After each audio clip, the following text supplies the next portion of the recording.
let's actually look at some key kind of milestones when it comes to retirement, right? At 50, you can actually start to catch up with your 401ks. You can contribute more.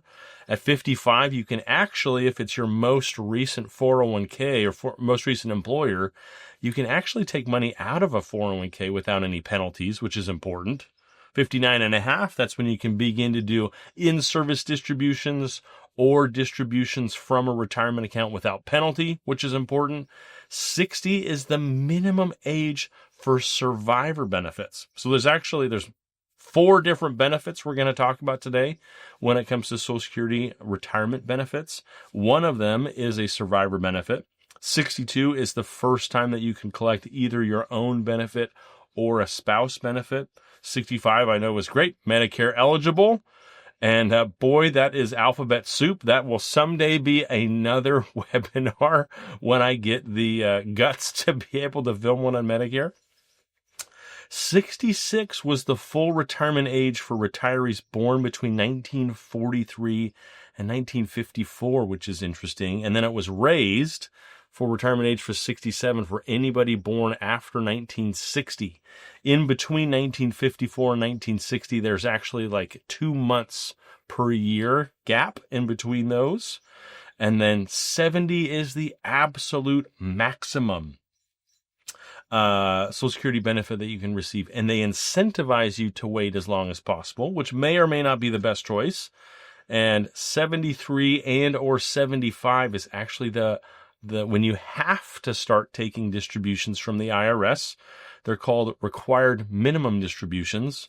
The joke that I learned as a young financial planner is that an IRA, individual retirement account, actually stands for individual retirement arrangement. And the arrangement is that the IRS will give you a tax deduction at the beginning, right? It grows tax deferred, which is fantastic. And then at some point in time, 73 or age 75, depending on when you were born, you have to take money out and you have to pay taxes on it.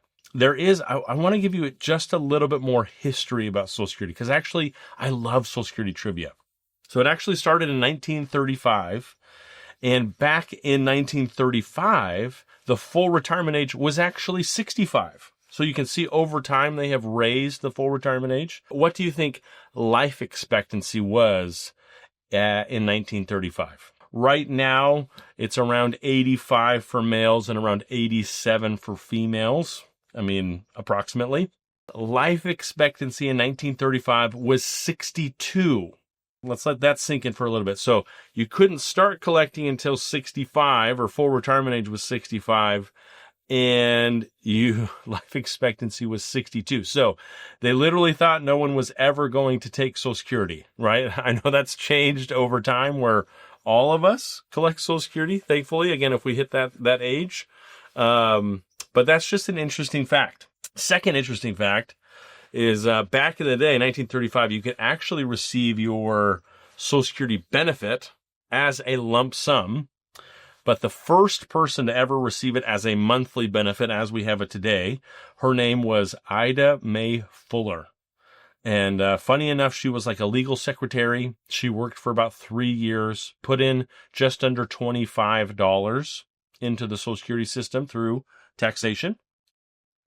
And her first monthly check was $22. So I think the IRS thought she was going to die like by the end of the month. But funny enough, she lived to be age 100 and she collected just over $23,000.